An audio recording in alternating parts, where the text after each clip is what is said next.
In today's video, I want to share 13 things that you can do right now to see immediate overnight results in your guitar playing. And while you might already be aware of one or two of them, they are all things I really wished someone told me years ago when I was trying to learn guitar on my own. Tip number one is to loosen your pick grip. You want to be holding onto the pick just tight enough that it doesn't go flying out of your hands, but no tighter than that.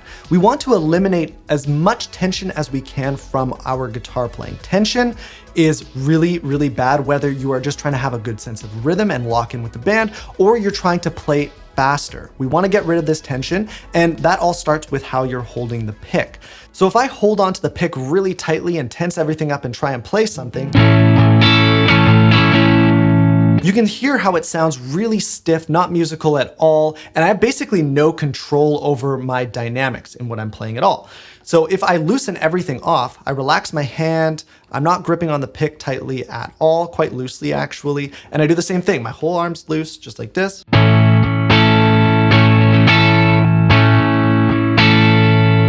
It sounds a lot more musical, and I'm actually letting the strings push the pick around as I play. So if I hold it really tightly and the pick doesn't have any give, it's not really gonna work very well. But if I relax my hand and let the pick do this, my playing is gonna sound a lot more musical. And as I need to play faster or I need to play more interesting rhythmic stuff, it's a lot easier for it to come through sounding good.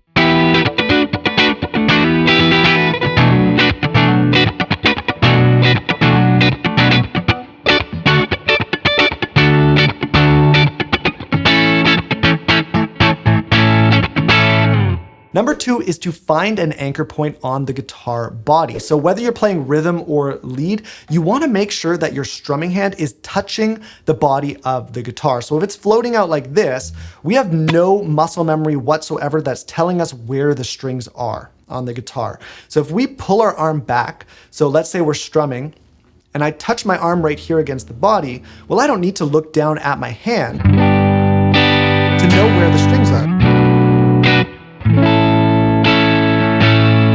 And I can just use this point where my arm is sitting to still get full range of motion, but I can feel where the guitar is. And for my lead playing, I would just kind of change my anchor point a little bit. So I bring my hand down close to the bridge of the guitar. It can be right on the saddles or a little bit above it. I like to put it on the body right above, and then if I'm gonna palm mute, I slide it up onto the saddles.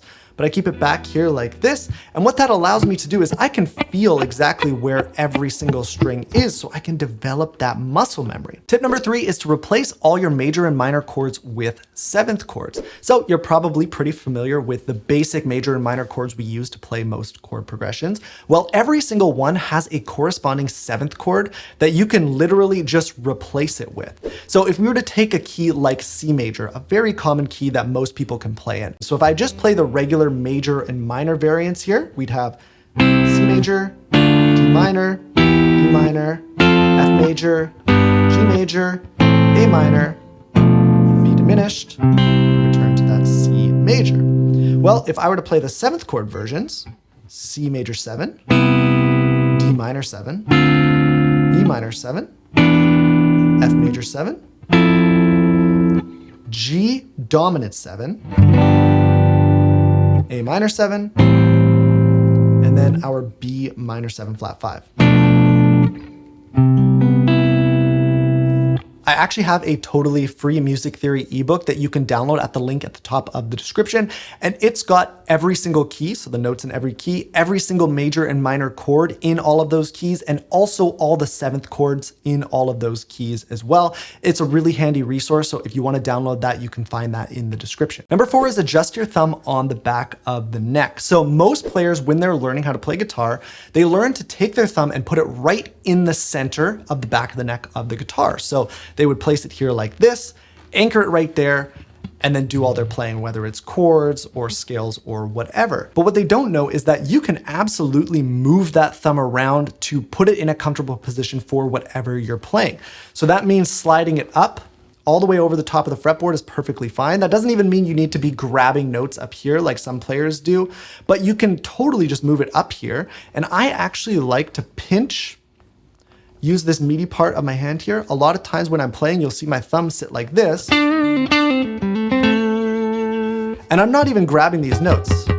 I'm muting them a little bit, but I'm just using it because it's a more comfortable point of leverage to play some of this stuff. I have more control because more of my hand is up against the neck right there. As you get more and more comfortable giving your thumb that freedom, you'll eventually be able to use it for things like muting those low strings or even fretting notes on those low strings as well, which can be a really, really helpful technique. Number 5 is to play closer to the back of the fret. So optimal finger positioning when we are playing is not right in between the frets like this. So if we're playing this C note right here, we do not want our finger here. We actually want it right up against the fret like this. And this isn't always going to be possible, especially if we're playing chords, right? If we were to play this C minor chord, I can't get every single finger right up against. That's perfectly fine. But when we can, we want to be right up close to the fret, just because then we don't have to push down quite as hard. And again, we want to reduce as much tension as possible. That's one way that we can do it. But also you're just going to get a clearer sounding note. So this can also be especially helpful when it comes to bar chords. When you are placing your bar, don't place that bar right in the middle of the frets like this. We want to go right up against the fret. And the way I kind of like to think about it is almost like a curb, because you can feel as you slide your finger up, you start to get some friction as you get closer to the fret, and then it kind of stops you a little bit. If you kept pushing, you'd obviously go over it, but you can use that to your advantage and just kind of snug yourself right up against it like this. It's gonna be a lot easier to get those notes to come through cleanly. Tip number 6 is to use your pinky for less tension. Once again, we're just trying to eliminate as much tension as possible. And one of the ways we can do this is by actually using all 4 of our fingers. Now, something you'll see very commonly, even in more advanced players, is that they kind of like to leave the pinky out unless they absolutely have to, which kind of makes sense because our other 3 fingers are usually a lot stronger. Now, I was lucky, I guess. It's kind of silver lining. I injured my finger. I got a pretty bad cut here at the base of my finger about 10 years ago. And so I have no feeling in this finger here. And so what that's kind of done is it's forced me to rely a lot more on my pinky. I can still use my 3rd finger, but I use my pinky a lot more than I think most guitar players would. And this has allowed me to actually be less tense because I'm not having to stretch as much. An example of this would be with something like an A major shape bar chord. So if we're playing this bar chord right here, this is a C major bar chord, like that, right? Well, this is an awkward shape in general, so a lot of players will actually bar both. So they'll play that note and then they'll bar with this 3rd finger. So I want you to see how much tension is in my hand when I do this. Okay, you can see my hand, it's pretty tense. I'm squeezing quite hard. Well, I do this with my pinky like this, and look how much looser my hand looks. Versus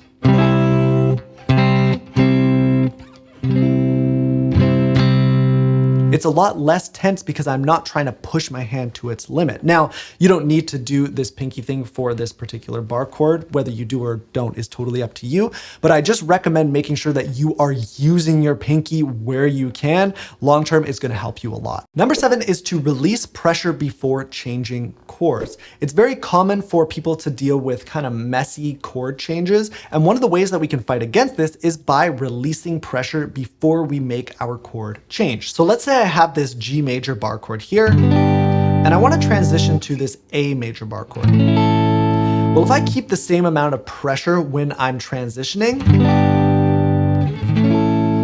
I get a decent amount of noise between the chords. And we want to eliminate that, and the best way to do that is right before we change to release that pressure, and it actually mutes all the strings. So watch this. I'm not touching with my right hand. It mutes like that. And if we do that quickly while we change,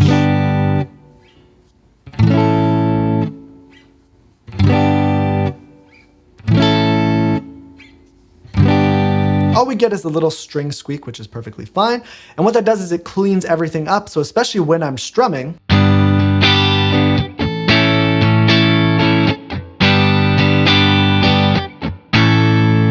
I can actually use those muted strings to add a rhythmic element, which actually sounds pretty good. Tip number 8 is to turn off finger vibrato. Most players, when they're learning how to use vibrato for the first time, they rely a lot on their fingers to create that up and down effect. So they end up with something like this a lot of the time, where it's a little bit erratic, it's not consistent, because they're wiggling their fingers around to try and shake the note. Vibrato actually should come from anywhere else other than your fingers. So your wrist, your elbow, your upper arm. There are a bunch of really good ways to do vibrato, and many players have different variations. It's kind of their signature. But I'm gonna teach you the method that I use to fix my vibrato, and it's the doorknob method. When we take our hand and we place it down here on the fretboard. So we're in this position right here. We want to imagine, when we are doing our vibrato, that we are turning a doorknob, okay? So we're rotating. We're not pulling with the fingers like this, we're rotating our hand like this. And when it's on the strings, your hand's not really gonna rotate, but that little bit of action like that is going to create vibrato, okay? So I'm still keeping that tension from the string like this, is stopping me from really fully rotating my hand, right? Same with this finger. It should feel like I'm rotating like this, even though my hand's not going. And the more you do it, you might shake the neck a little bit, that's fine. You should feel that it's actually coming from this part of your arm instead. Number 9 is the thumb anchor slide. So what we want to do is when we are sliding to notes, a lot of the time we struggle with accuracy. So let's say we want to slide from this note here, this C note, to this D note, right there. Okay, well, what a lot of players will do, let's say we're using our third finger here, is when they make that slide, their whole hand, including the thumb on the back of the neck, will make that slide. And when our entire hand like this is making the slide, we're using this part of our arm, and it's actually really hard to be accurate. We're using the same kind of technique that we would use if we were doing the really big jump slide, right? Where we have to use our whole arm and move our entire hand. What we can do instead is we can actually leave our thumb in place and use it as an anchor and pivot point like this, so that we can be more accurate with these smaller slides. Now, this doesn't work so well when you're obviously trying to make a big jump, but for these smaller jumps in both directions, you can do one like this. That even, right? It's the same thing, my thumb stays in that same spot. Number 10 is replace the pentatonic with the full combined scale. So the full combined scale is the full 7-note major or minor scale, including the extra blues note. So this is the basic pentatonic. Well, if I want to turn that into the full 7-note scale, I would add these notes.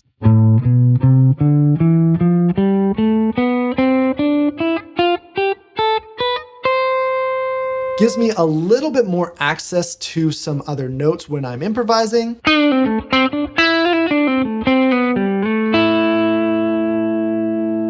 Then what I can do is I can actually add those blues notes in. So now we've got this.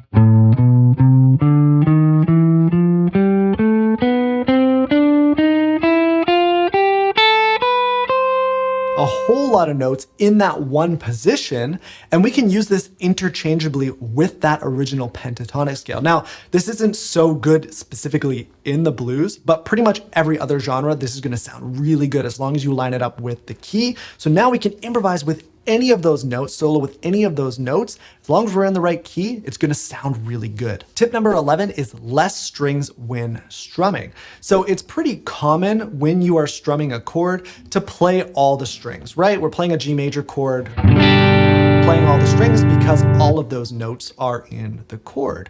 Well, you'll notice that really good rhythm guitar players, they actually aren't always playing all the strings all the time. And you can kind of use all of them, some of them, fewer of them, one of them, to create more dynamics in your chord progression. So once again, I go back to the G here. Well, I can also play that, or this, or this. All of that is perfectly fine. And if I kind of combine all different variations of it,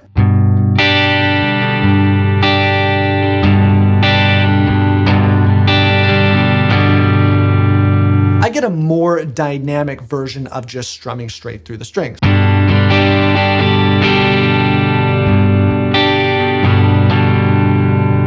And this can go even further. This goes right down to the chords that you choose to use. If you are playing in a band with other instruments and things like that, playing a full big bar chord, let's use this A major bar chord here, isn't always gonna be the best thing to play because it's taken up a lot of sonic space, right? You got low notes, you got mids, you got highs. Sometimes you just wanna play just a few notes from that chord. So maybe these three. Right, just the most important ones. This is just a little triad shape. Number 12 kind of goes hand in hand with the last one, and that is to use more strings when you're playing scales. Oftentimes when we're soloing or playing lead stuff, we just think about picking individual strings. Try thinking about playing more than one note at a time. If you're playing two, this is called double stops, a very popular technique. Right? There's two notes at a time. You can even take that further and play more than two notes. But the main idea here is to, when you are thinking about a scale shape, don't think about it as these individual notes that you can only play one at a time. Try playing more than one at a time, right? You could do.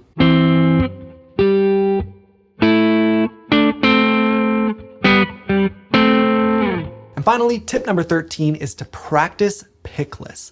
Chords, scales, every single thing that you would normally play with a pick, work on it without a pick. Now, there are a bunch of different fingerstyle techniques, and it doesn't really matter which one you decide to use and develop for yourself, but learning how to incorporate the use of no pick is really gonna help you over time. And the reason for this is because we actually wanna be able to use our fingers while also using our pick. This is something called hybrid picking. And the best way to get into hybrid picking is to just get comfortable by using our fingers.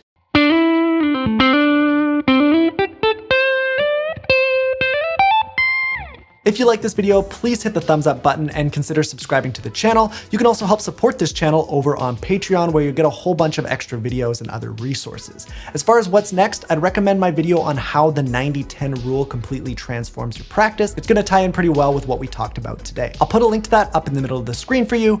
Thank you so much for watching, and I'll see you in the next one.